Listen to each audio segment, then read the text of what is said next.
quarto ano, tudo bem? Hoje eu vou estar passando uma aulinha de história sobre as transformações ocorridas nas cidades.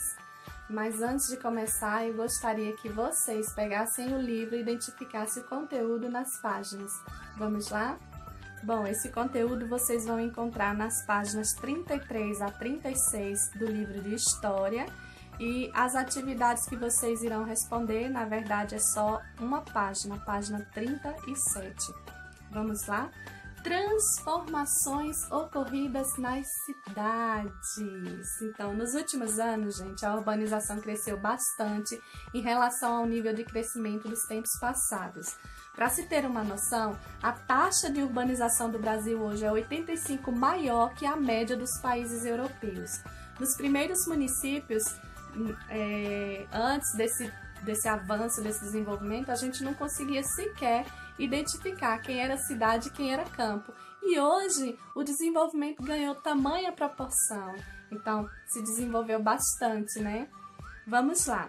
As primeiras cidades, gente, elas eram construídas à beiras de rio. Por quê? Porque naquele período o homem era nômade, então ele passava a deixar de ser nômade, começou a plantar e ele começou a dar prioridade a viver próximas de áreas ribeirinhas, onde tivesse rio, para que eles pudessem fazer a irrigação e estar aí de alguma forma assistindo essa agricultura, né? Então, os primeiros povos que se agruparam, na verdade, próximas desse rio, eles formaram pequenas aldeias e a partir dessas aldeias surgiu, na verdade, a sociedade, né? A região da Mesopotâmia, por exemplo, abrigava as primeiras cidades humanas.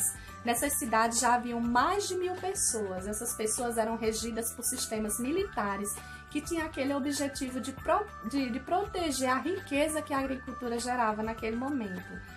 Então, posteriormente, foram descobertas outras cidades, como a Sérvia, na China e a Índia Antiga. E como definir o que é cidade? Será que só pelo número de habitantes eu consigo definir o que é cidade? Não, a gente não consegue definir só assim.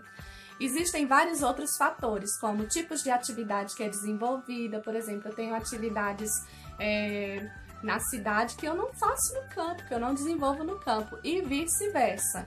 As funções política, o próprio nome política. Política vem de polis, que significa cidade. Então, a política ela acontece na zona urbana. Ela pode até ser responsável por determinado pedacinho da zona rural, mas ela acontece na zona urbana. A Revolução Industrial do século XVIII, os centros de produção industrial, na verdade, foram um grande avanço para o desenvolvimento dessa sociedade. Então, na segunda metade do século XX, os centros de serviços como bancos, empresas tecnológicas, repartições de saúde, educação, começaram a surgir, a se fazer presente, a se fazer necessário dentro da sociedade. E aí vem os ritmos acelerados no desenvolvimento. Se você hoje for um passeio na capital, na cidade grande, você vai perceber como o ritmo de vida é bem mais acelerado em relação às cidades pequenas, ao interior. Isso é característico de sociedades mais desenvolvidas, tá? Temos também aí o destaque da cidade em relação ao campo e tudo. O campo, ele tem sua importância. A gente sabe que grande parte da nossa alimentação, ela vem da agricultura. Então, o campo, ele não deixa de ser importante. Mas aí a cidade, ela se destaca porque ela tem vários outros tipos de serviços que não há no campo. Como a Pro já mencionou, sistemas de saúde, educação com qualidade, né? Então, tudo isso a gente tem que ver que a cidade, ela proporciona, de certa forma, e ela vai suprir de alguma maneira quem está no campo, certo? O ser humano versus a tecnologia. A gente sabe que a industrialização causou uma transformação imensa na sociedade. Então, o desenvolvimento tecnológico, na verdade, foi o ponto de partida para o progresso da humanidade. E esse progresso ele foi consolidado com a globalização, com o uso da internet. Se vocês voltarem lá atrás, há 15 anos atrás, se vocês fizerem uma pesquisa, vocês vão perceber que o tipo de comunicação era outro. Hoje todo mundo tem um smartphone. Antigamente existiam os telefones públicos, as fichas, o cartão telefônico. Aposto que quem tá aí com você, a mamãe e o papai, lembra disso. E era um sistema bem diferente. E hoje a gente tem essa comunicação que ela é mais apurada, ela é mais tipo, ela aproxima mais as pessoas, ela é mais veloz.